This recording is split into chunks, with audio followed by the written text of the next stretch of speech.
Greetings and salutations upon the final Prophet Muhammad sallallahu alayhi wa alihi wa sallam.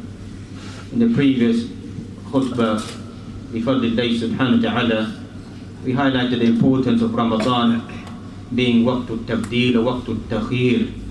Ramadan being the ideal opportunity to change ourselves, to move away from the actions of possibly of disobedience, of ma'asi wa dhunub, disobeying Allah subhanahu wa ta'ala, to a life of obedience, to maybe a life of following trivial pursuits, as they say, or laziness or stagnation inside a'mal, and focusing ourselves more, exerting ourselves more in this blessed month of Ramadan, whereby we mentioned that the reward is multiplied many times over, to such a degree that some of the fuqaha discuss even an-nawafil, that these actions are multiplied many times over a person who carries them out in this blessed month of Ramadan. This intent of change should not just be an intention, because we find that many of us, or some of us, just focus upon I intend to change, but we don't make the positive steps. That's why sometimes you find that people make passing comments, maybe going to the masjid or doing a good action, then the person will say, pray for me, ask Allah to guide me, ask Allah to help me. وَهَذَا غَيْرُ مَعْقُولٍ. It doesn't make sense. What is preventing you from coming to the masjid? What is preventing you from doing a good deed? This stagnation, this mentality that we find, that pass my actions to another individual, let someone else pray for me, let someone else ask for my guidance, let someone else help me. And this psychological development that we find, that we touched upon last week, needs to continue in today's khutbah as well. That psychologically, we don't accept anything less in this dunya, upon this dunya. That's the Quran, it mentions, وَلَيْسَ لِلْإِنسَانِ إِلَّا مَا سَعَى وَأَنَّ سَعْيَهُ سَوْفَ يُرَى. Man will only have whatever he strives for. Obviously some of us can interpret that regarding our deen and our affairs of obedience to Allah subhanahu wa ta'ala. وَلَكِنْ فَلَا حَرَجْ أَن تَأْخُذُ لُغَةً. There's no harm in taking it linguistically, because هذا سنة الله على الأرض وَلَيْسَ لِلْإِنسَانِ إِلَّا مَا سَعَى. Man will have whatever he strives for. Whatever you put in general, سنة الله على الأرض, whatever you exert to do upon this dunya, in general Allah will grant it. If a person is doing haram, Allah will grant that haram. Doesn't mean that Allah subhanahu wa ta'ala is happy with that haram, but He allows it to take place for that person to get indulged in haram. Person strives for this dunya to get a mansab, a position, riyasa, some form of authority, wealth, power, dignity. Allah grants it to the individual, because this is sunnatullah al-ard in general. It will be given to those people who strive for something, it's given to them. So this concept of mujahada, of striving and struggling on this dunya, we all follow that pattern. None of us will ever want to fall short in this dunya. We'll always have a contingency plan, a backup plan. If this doesn't become right in my life, or if this doesn't work out, I'll go to plan B or plan C. This is what the psychological development of many of us, if not all of us. But the sad factor is, when it comes to deen, فَهُوَ مَاشِي حَالٍ. No effort. Just rely upon Allah. Just leave it at that. There's no backup plan. There's no contingency. There's nothing becoming over worried that maybe I am ill prepared. None of us are ill prepared for this dunya. In general, most of us are not ill prepared. Always worried about some funds, some wealth, some property. And what person has children, their grandchildren, their parents, their loved ones. All of us. It's tabi'atul shakhs, tabi'atul insan. Person is worried. Even the companions were worried. They asked the Prophet ﷺ, how much wealth should we give? Should we give it all away in charity? Half in charity? He said, don't leave your own family members to be going around asking the people. So this is all of us. But when it comes to al-akhirah, you find a clear distinction between those people who clearly believe inside the akhirah and us, the average Muslims on the face of this earth at the moment. That we believe deviancy has crept in to some of us. The actions are not from iman. That Allah is all forgiving, will pardon, will forgive. The actions have no impact. Whether you pray or you don't pray, Allah will pardon and forgive the individual. There's no need for me to exert in doing any extra actions. Or if Allah subhanahu wa ta'ala is destined all actions to take place, then whatever I do inside my life will be sufficient. Allah will accept that from me. This is a mentality that is fast growing, unfortunately, inside our society. This over-reliant mentality of not doing much, or just doing the bare minimum. As long as somehow I creep into Jannah, as they say, then that will be enough for me. Or we find another mentality today. At least I'm doing something.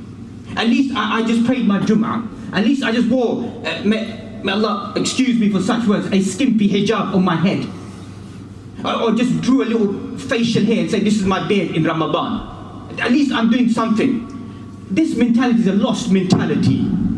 You may as well not do anything, not to diminish the reward of these people. Allah will judge them.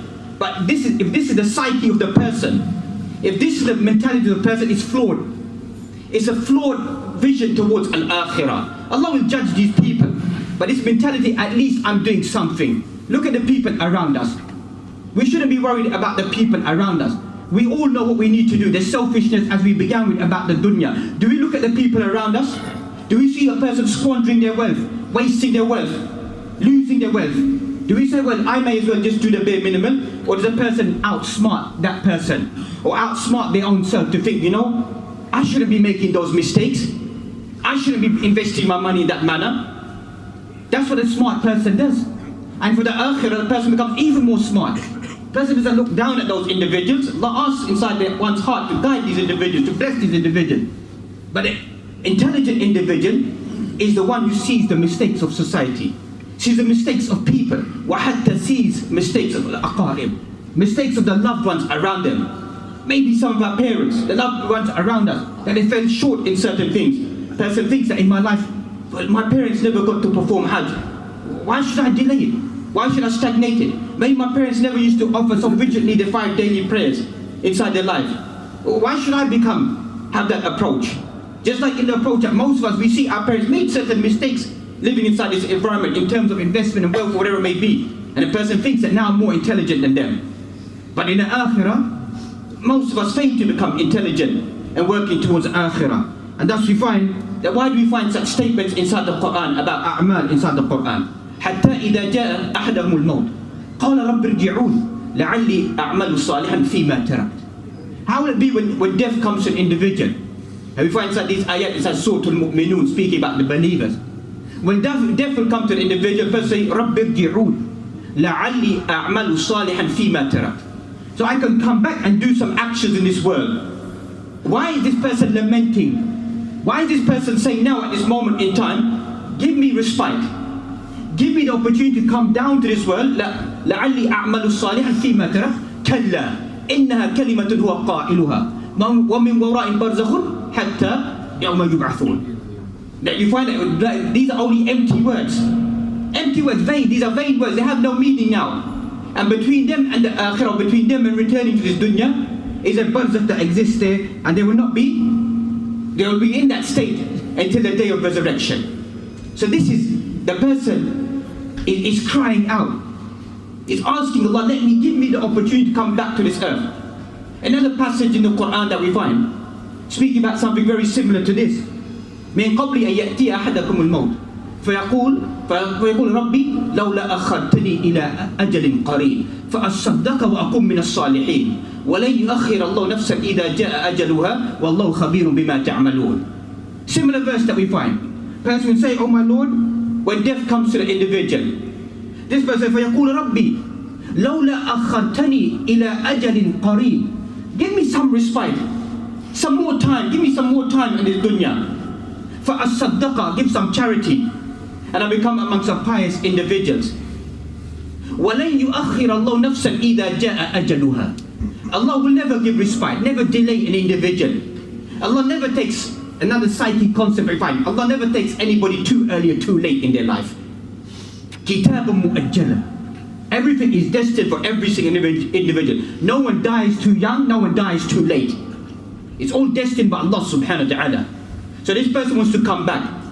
Allah will never give respite, never delay a person, and never bring forth a person's death. Whatever is destined will fall upon that individual. Also, what we want to extract from these ayat are the end of Surah Al-Munafiqun, the 63rd chapter of the Quran, was Shaykh Ajib. Something strange Allah places it inside Surah Al-Munafiqun, a surah that speaks about the hypocrites. You know, as a side point, the Quran, it begins by speaking about first 3 or 4 ayat about the believers. The next 1 or 2 ayat speaking about the kuffar. The next 11, 12 ayat, a page and a soul. يتحدث عن المنافقين. That's why Ibn Qayyim al-Jawziyya wrote a whole risala based upon these ayat. صفات المنافقين يخادعون الله والذين آمنوا وما يخدعون إلا أنفسهم وما يشعرون في قلوبهم مرض فزادهم الله مرضا. Some 11, 12 ayat or so, speaking about the sifat of hypocrites. Why is the Quran beginning by speaking about hypocrites? Why is the Quran speaking that nature? Why al-munafiqun? Because you find that this ummah will follow the sifat of those people that came before. You'll follow them footstep by footstep. And likewise this Quran, إن هذا القرآن يقص على بني إسرائيل أكثر الذي هم فيه يختلفون. Most of this Quran narrates about whom? About Bani Israel. Their hypocrisy, their breaking of the covenants, their breaking the agreements with Allah, their turning away from Allah, their blaspheming against Allah, their slaying of the Anbiya, Qatlul Anbiya, slaying the messengers, the prophets, decapitating their heads, harming them, torturing them, punishing them, speaking ill of them, speaking ill of the Sharia, questioning the Sharia, creating doubts about the Sharia. You know, if you think about this, you find this to some degree, you find this amongst us Muslims today. Maybe not in that scale, but you find that mentality is there. That mentality of hypocrisy. And a strange thing to extract here from al-munafiqun, these hypocrites, is you find that zahiran, the most strangest thing if you read about sifatul munafiqeen, they never left external actions. That is the strangest thing about these individuals. You know what I'm referring to? Salatul Fajr, a munafiq will never miss it behind the Prophet sallallahu alaihi wasallam. A munafiq will not miss it behind the Prophet sallallahu alaihi wasallam, because right now they will be exposed. Look at our mentality today. Our mentality is that if I miss Fajr in Jama'ah, missed it behind the Imam, fala haraj. There's no harm. It's not that important. It's not a great big affair. Those munafiqun, they knew that if we missed it, we'll be caught out. And if companions missed it, maybe delayed or overslept, they will hide in the crevices of the walls. No one can see them that I missed Jama'ah. Will feel ashamed, feel upset, get over worried. Look at our mentality today. This is the mentality that we have. We think nothing less of it. We don't think, we're not worried about it. And may Allah forbid, our hypocrisy has become a psychological hypocrisy, a mental illness. Because at least their illness was one inside their heart. They have to conceal it. They have to externally display certain actions. We don't want to display actions. We don't want to display actions of a Muslim. We get shy of being a Muslim. We get deterred from being a Muslim. We want to cave in of being a Muslim. That's why day in and day out we find, I don't want to use such words, such trivial questions. Do I have to pray in front of a non-Muslim? فَأَيُّ إِيمَانْ هَذَا? What kind of iman is this? You don't even have that quwwah within your own self. Waqtu salah, making 101 excuses, feeling petty, feeling small, feeling mesmerized, feeling over-worried. You're a Muslim. You're a believer. You have izzah, you have quwwah, you have iman. You have faith in Allah. What's so wrong about standing to offer your prayer, to break away for your prayer, to show your faith, to show your conviction? This is what the outer world wants around us. That religion, faith, becomes a personal identity, becomes a personal concept, that nothing about your faith is to display it in the wider world. And the strange thing is, come in and how many people just visualizing the prayer, just visualizing the prayer, have become Muslims. I saw with my own eyes. In one of the masjids of a Muslim country, we entered into Salah. We entered late for Salah al-Isha. And we all began to offer the prayer. And there's a person next to us who's offering their prayer, or was trying to offer the prayer. Or first they were standing at a distance. This is a Muslim country, secluded Muslim environment. We all felt strange that this person is standing there. Why are they just standing? All types of thoughts went into all of our minds. Eventually the person joined the prayer. We obviously stood up when we completed the prayer. This person just sat there. So this made us feel even more strange. First, he's not joining in the prayer. Secondly, he joins in the prayer late. Third, he doesn't complete his prayer. Who is this strange individual in a secluded Muslim environment? In a small village, you could say, all 110% Muslim. Who is this individual? So we turn to this individual and say, why didn't you join us in the prayer? He said, I'm not a Muslim. وَكَانَ يَبْكِي كَانَ يَبْكِي was weeping, saying that just me visualizing your prayer shows your devotion. وَأَنَا فَكَرْتْ فِي نَفْسِي, and I thought in myself, كَمْ مِنَّا الْيَوْمِ وَفِي هَذِهِ الصَّلَاةِ, how many of us in this salah were devoted to Allah? And he just saw Arkanu Salah, or he just saw the movements of Salah, and it drove him to weep. That thinking, and he was a Catholic by faith from Italy. It drove him to think that this is real faith, this is real devotion, this is real commitment. And where is our commitment? Where's our amal? Where's our actions to show the commitment towards Allah subhanahu wa ta'ala? And likewise, we find life is a simple life. We don't need to get bogged down in so much of detailed dogma and theory and theology that we find. It's important to know that, there's no doubt. But كَلِّمُ النَّاسَ عَلَىٰ قَدْرِ عُقُولِهِمْ, speak to people what the average person wants to know inside their life. The awam, the masses of the people, what do they want to know? What do they want to hear? What do they want to learn? What do they want to be awakened up with? وَذَكِّرْهُمْ بِأَيَّامِ اللَّهِ, wake them up with the days of Allah, of returning back to Allah. وَاتَّقُوا يَوْمًا تُرْجَعُونَ فِيهِ إِلَى اللَّهِ ثُمَّ تُوَفَّى كُلُّ نَفْسٍ مَا كَسَبَتْ وَهُمْ لَا يُظْلَمُونَ. Awaken them with a final ayah inside the Quran, verse 283 of Surah Al-Baqarah, as Imam Suyuti mentioned. Awaken them. وَاتَّقُوا يَوْمًا تُرْجَعُونَ فِيهِ إِلَى اللَّهِ, fear that day you go back to Allah, you meet Allah. Islam is a simple life, a simple message, a simple pattern. You find يَتْبَعُ الْمَيِّتِ ثَلَاثَةٌ, you find three things that go with a dead individual. أهله وماله وعمله. Simple life it is for a believer. Three things travel with you when you enter into the grave: your family members, your wealth, and your actions. فَيَرْجِعِ اثْنَانِ وَيَبْقَى وَاحِدٌ. Two of them which are beloved to all of us, as we began, one's wealth and one's children, they return, they walk away. What remains with a person? وَيَبْقَى عَمَلُهُ. The only thing that remains with all of us inside our graves and the day of standing is what? Our actions. And that's why this blessed brother, Fala Harij, to mention his brother, that Allah subhanahu wa ta'ala will give due reward to Ali Banat, who passed away. Years of suffering. This is what you call an intelligent individual. That's what you call an intelligent individual. And maybe this is what you call a secret blessing, that he knows he's going to leave this dunya.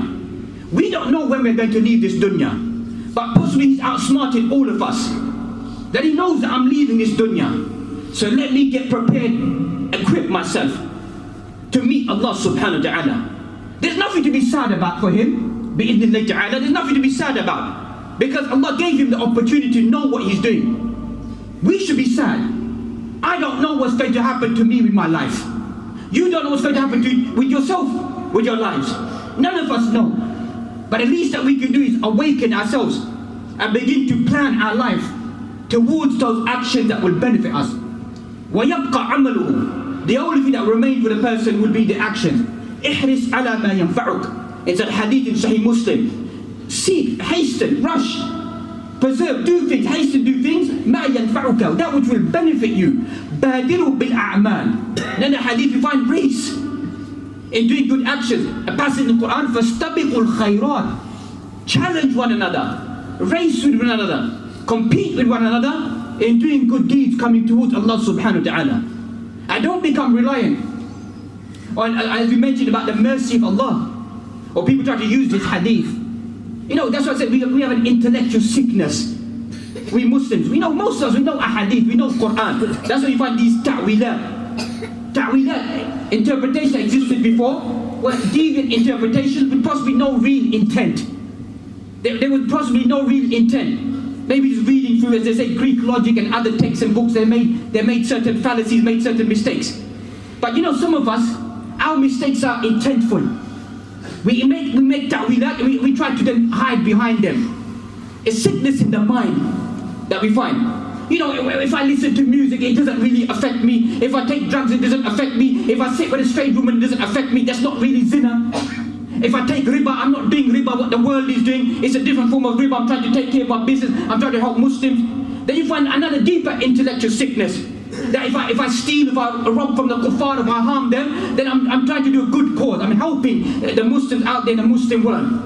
إِنَّ اللَّهَ طَيِّبٌ وَلَا يَقْبَلُ إِلَّا مَا كَانَ طَيِّبًا. Allah is pure, only accepts that which is pure. And like we find in Qaida of Usul al-Fiqh, that we find that the end does not justify the means.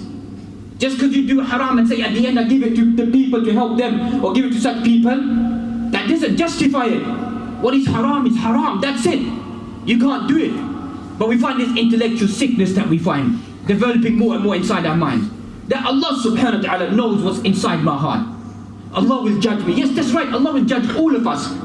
You find in the hadith, إِنَّ اللَّهَ لَا يَنْظُرُ إِلَى أَجْسَامِكُمْ وَلَا إِلَى قُلُوبِكُمْ وَلَكِنْ يَنْظُرْ إِلَى قُلُوبِكُمْ وَإِلَى بَعْضِ الرِّوَايَةِ إِلَى أَعْمَالِكُمْ. Allah doesn't look at your ajsam. Allah doesn't look at your bodies, your external display. This is what some people hide behind. Allah looks at your hearts. They stop there. But there's other ahadith that we find that checked by ulama and highlighted by ulama is Allah looks at وَلَكِنَّ اللَّهَ يَنْظُرُ إِلَى قُلُوبِكُمْ وَإِلَى أَعْمَالِكُمْ. Allah doesn't just look at your hearts, Allah looks at your actions. When you stop hiding behind that, Allah knows what's inside my heart. Allah knows that my heart is pure. The Sharia isn't designed for a single pure heart. You can't have a single pure heart saying that if I sit with a strange woman, then there's no affection, there's no feeling. Or if I shake hands with a strange woman, that's not really touching a hand because there's no shahwa within myself. The Sharia is not based upon individuals. It's not based upon personalities. The Sharia is based upon awam, upon masses that we find. That you find in Maqasid al-Sharia, read about the intent of the Islamic law. Read in great detail what the Islamic law intends for people.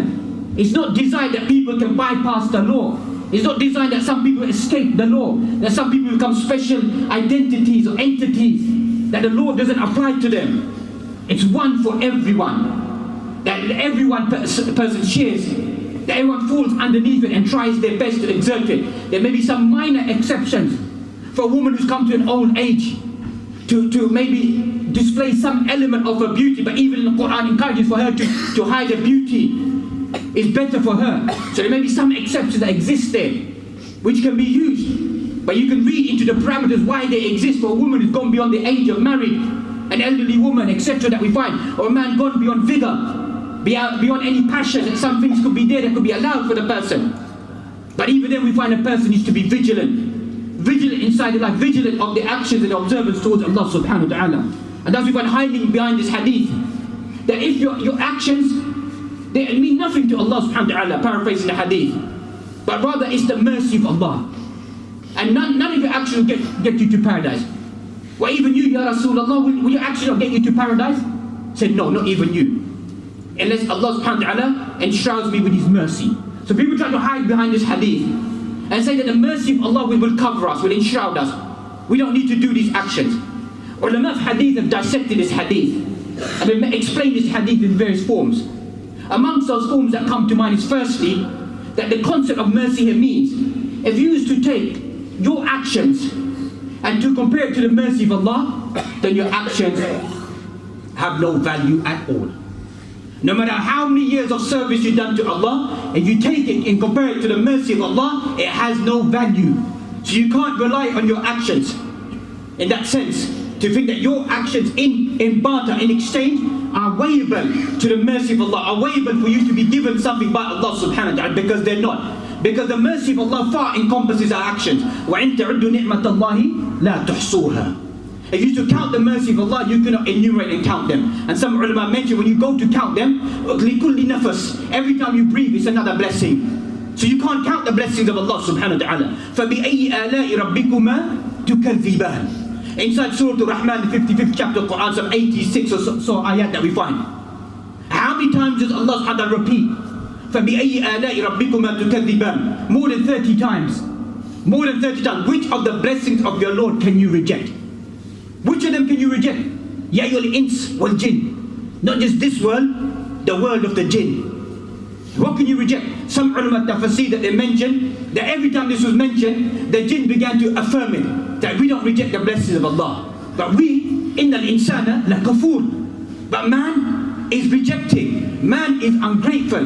Man thinks, but he has some right. That's what most of us we think.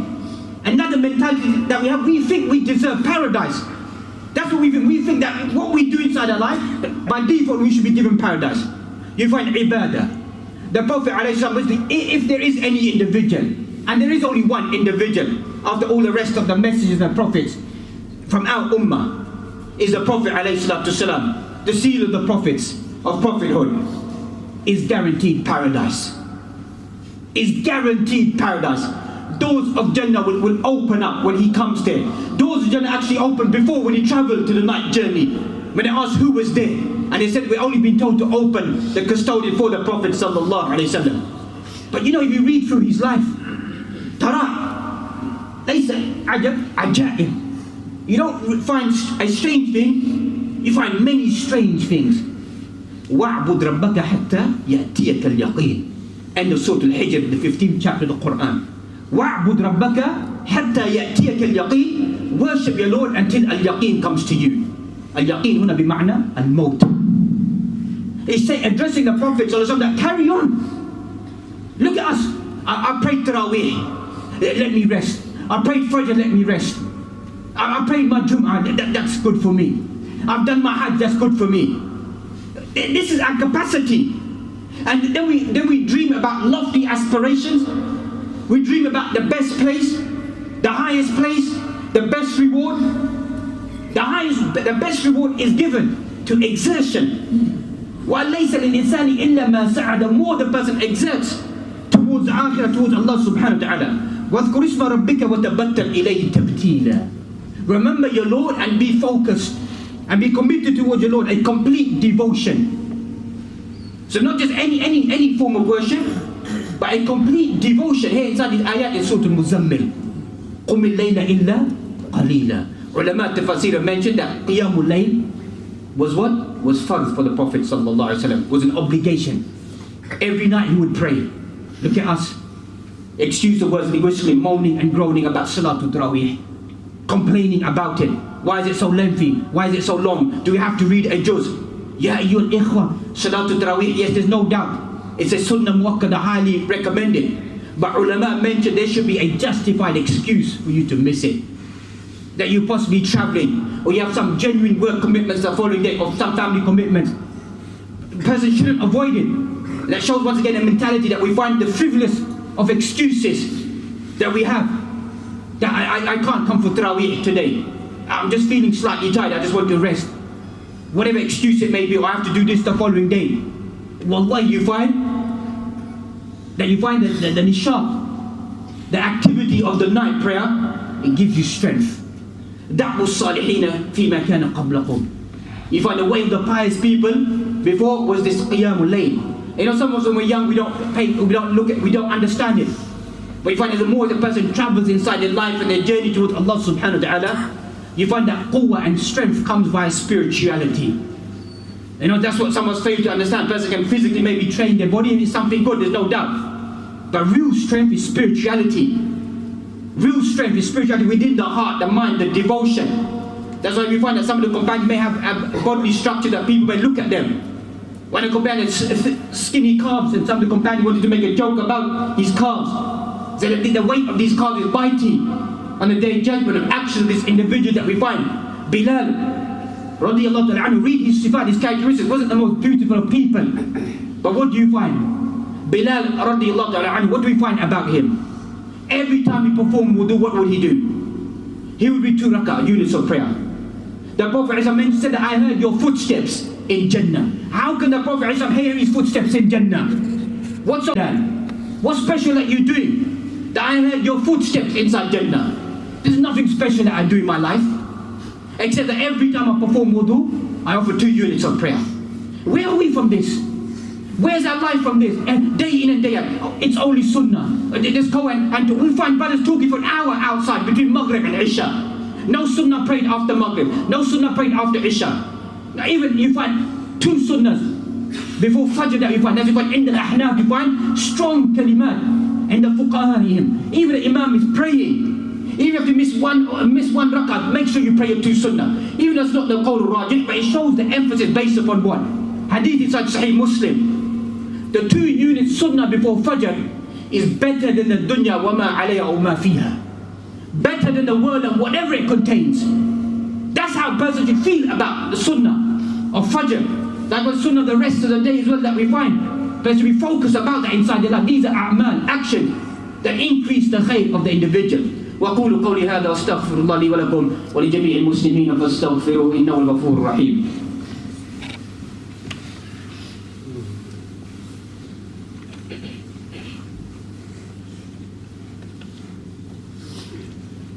الحمد لله رب العالمين وأصلي وأسلم على نبينا محمد وعلى آله وصحبه ومن تمسك بسنته إلى يوم الدين أما بعد. Returning back to the best example for all of us, and without a doubt is the Prophet sallallahu alaihi wasallam. لقد كان لكم في رسول الله أسوة حسنة. Indeed, for you to follow, emulate his character, his behavior is the best thing that the believer can do. And likewise, we find the end of Surah Al-Anbiya that we find وَمَا أَرْسَلْنَاكَ إِلَّا رَحْمَةً لِلْعَالَمِينَ. We not send you except for mercy to all of the worlds. Look at the mercy of the Prophet sallallahu alaihi wasallam. That you find that all these, if you can use the word sins linguistically here, even though ulama discuss it, it doesn't mean sins. It means choices, minor choices and judgments that he made. That all of his past and his future sins have been wiped out by Allah subhanahu wa ta'ala. And that's the hadith of Aisha radiallahu ta'ala anha. She said that if Allah subhanahu wa ta'ala mentioned this about you, then why is it that you're inside this night vigilant prayer? And what did he say? أَفَلَا أَكُونُ عَبْدًا شَكُورًا. Should I not become a grateful servant of Allah subhanahu wa ta'ala? اعملوا آل داود الشكرا وقليل من عبادي الشكور. O family of Dawood, اعملوا, actions, not belief. اعملوا, to carry out actions of ibadat, of ta'ah, of obedience. Because only a few of my servants, few of the servants of Allah subhanahu wa ta'ala show gratitude or gratefulness towards Allah subhanahu wa ta'ala. وَالَّذِينَ جَاهَدُوا فِينَا لَنَهْدِيَنَّهُمْ سُبُلَنَا وَإِنَّ اللَّهَ لَمَعَ الْمُحْسِنِينَ. Those who strive in our paths, we will guide them to our paths. The paths of what? The paths of turuq al-khayr, the paths of goodness. وَإِنَّ اللَّهَ لَمَعَ الْمُحْسِنِينَ. Allah is with the doers of good. Allah loves the doers of good. He's with those individuals who exert themselves. And thus you find, what is al-muhsin? What is al-muhsinun? Go and study the most basic interpretation in a hadith of Jibreel alayhi salam. وَمَا الْإِحْسَانِ. Simple interpretation by the Prophet alayhi salatu salam. أَن تَعْبُدَ اللَّهَ كَأَنَّكَ تَرَاهُ فَإِن لَمْ تَكُنْ تَرَاهُ فَإِنَّهُ يَرَاكَ. Simple. We don't need text. We don't need deep discussions. It's simple. What is ihsan? That's why you find sometimes, you find some of the average people, their devotion to Allah, it far excels us. Far excels us. One of the ulama who entered into the masjid, he said that I read my 2 rakat and started reading some Quran. كان هنا شخص من العوام from the average person. كان ساجدا 40 دقيقة. 40 minutes was inside sujood. 40 minutes. But that one fucking began to think that maybe he's passed away, is everything okay? Then after some 40 minutes, he looked at him, Allahu Akbar, then he got out weeping, crying. من العوام. From the masses of average people. They have this devotion to Allah. They want to awaken themselves. They want to remind themselves. أَلَمْ يَأْنِ لِلَّذِينَ آمَنُوا تَخْشَعَ قُلُوبُهُمْ لِذِكْرِ اللَّهِ وَمَا نَزَلَ مِنَ الْحَقِّ. Has not the time come for the believing individuals? Their hearts become subservient, become lenient, open up with the dhikr of Allah, with the remembrance of Allah, with the fear of Allah, khashyatullah, fear of Allah. It leads magnitudes. And that's why when a person has fear of Allah, khawfullah, then a person doesn't oppress anyone. Person doesn't harm anyone. Doesn't take anyone's right. This is one of the solutions to the world that we're facing. When a person doesn't fear Allah, doesn't fear in a day of reckoning, doesn't fear in returning back to Allah, then a person does whatever they want to do. And that's a reflection of many of us as well. We don't fear Allah inside our hearts. وَهُوَ مَعَكُمْ أَيْنَمَا كُنْتُمْ وَاللَّهُ بِمَا تَعْمَلُونَ بَصِيرٌ. Wallahu bima ta'malun. Allah is watching over what you do. Whether it be khair or whether it be shar, Allah is watching over it. Allah is vigilant, knows, sees, documents everything that we're doing inside our lives. And thus we find, وَقُلِ اعْمَلُوا فَسَيَرَ اللَّهُ عَمَلَكُمْ. You find here, do the actions and you will see your actions. Allah will show you your actions. And likewise the messenger will begin to visualize your actions all that you carry out. Thus we find other passages inside the Quran, فَمَنْ يَعْمَلْ مِثْقَالَ ذَرَّةٍ خَيْرًا يَرَى. Whoever does an atom's weight of goodness will see it on that day. Whoever does an atom's amount of evil will see it on that day. And likewise we find, ما لهذا الكتاب لا يغادر صغيرة ولا كبيرة إلا أحصاها ووجدوا ما عملوا حاضرا ولا يظلم ربك أحدا. You find on that day, person will say, what is the matter with this book? What is the matter with this record? What's the matter with this book? لا يغادر صغيرة ولا كبيرة إلا أحصاها.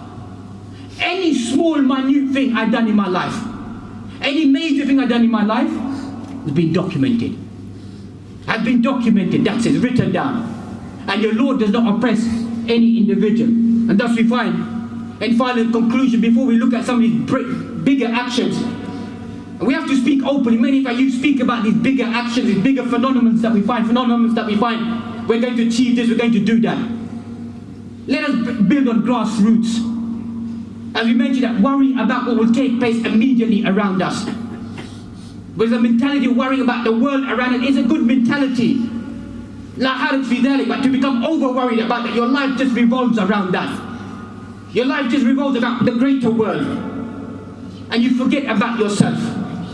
Or you think that maybe that those greater objectives, I need to achieve them. You know, possibly 20, 30 years ago, maybe I felt the same way as well. That I would make that objective in my life. But Allah subhanahu wa ta'ala, sunnat al-layl al-ard, that He shows certain things inside the life of the person, shows them certain things, displays certain things, that this is the pattern, this is the methodology that will lead on to the ultimate success of this Muslim ummah. And that's those actions that many of us we think that they're trivial. Or maybe as we mentioned about praying 5 times a day, and fara'id that we find, obligatory actions that we find. These are things that bring a person close to Allah subhanahu wa ta'ala. And likewise we find, take the appropriate relevant steps. We find a hadith, خَيْرُ النَّاسِ مَنْ طَالَ عُمْرُهُ وَحَسُنَ عَمَلُهُ. You find the best person is the one who's been given a long life. To do what? To do good actions. That's a sign of a blessing of a person, or being given to a person. They've been given a long life to obey Allah, to obedience. That's why some of us, we may find it strange or mystical. A person going at 40, 50 Hajj inside their life. How did they do that? When they fasted so many years of Ramadan, you find barakah min Allah. In general, that you find that a person, ihfadillah yahfidka. Preserve Allah, Allah will preserve you. That's why some of the ulama mentioned, come to the age of 80, 90, that you find their faculties are still in place. And some of the students answer them, why at this age? How come at this age all the people around you, your age, your peers, passed away or finding some hardship? We're not saying this is the old end rule, but in general that we find, there was barakah for them. They said that when we were young individuals, we guarded the rights of Allah subhanahu wa ta'ala. So Allah guarded us now in this old age. We used to lower our gaze when we were young men, young individuals. We never went behind fawahish, between sinning, disobedience, guarded our ears, guarded our tongues, guarded our speech, guarded ourselves. So possibly Allah subhanahu wa ta'ala in return has guarded our bodies, preserved our bodies, given us this goodness. Not to say this is the all end rule, but that's a symbol of goodness. That the way kama tadinu tudan, the way that you conduct yourself is the way that you'll be given towards the end of your life, or whatever is destined for the individual. And thus we find that Jannah and Nar, Jannah is surrounded by obstacles. The hadith in Muslim that you find hujibat. You find Jannah as we find, or hujibat, or huffat in different narrations that we find. So Jannah has been surrounded bil makarih, via obstacles. And Nar has been surrounded by ash-shahawat, desires.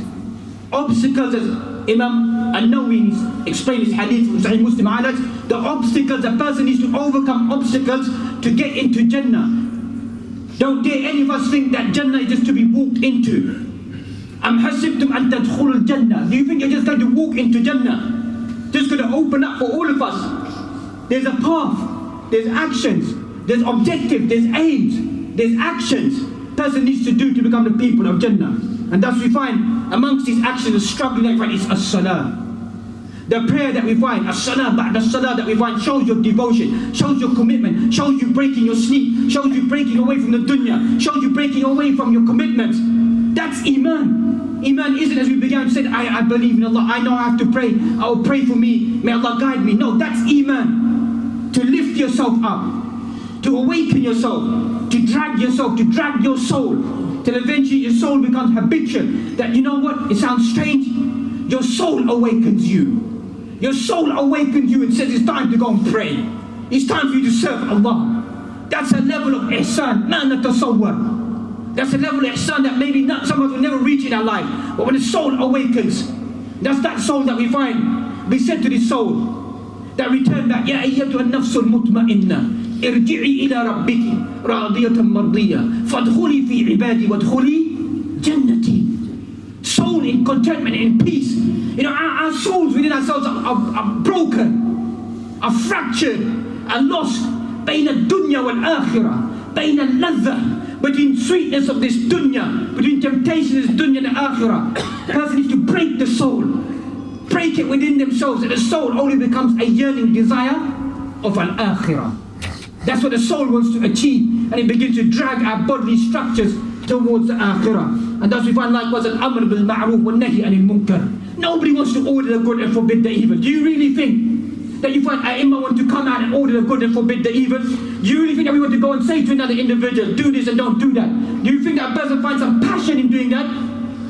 The only reason why a person does that, kuntum khayra ummatin ukhrijat lin-nas. You're the best people ever raised up. You order the good and you forbid the evil. Wa Rasul kana yabki ala ummati. Used to weep for his ummah. My ummah used to weep for them.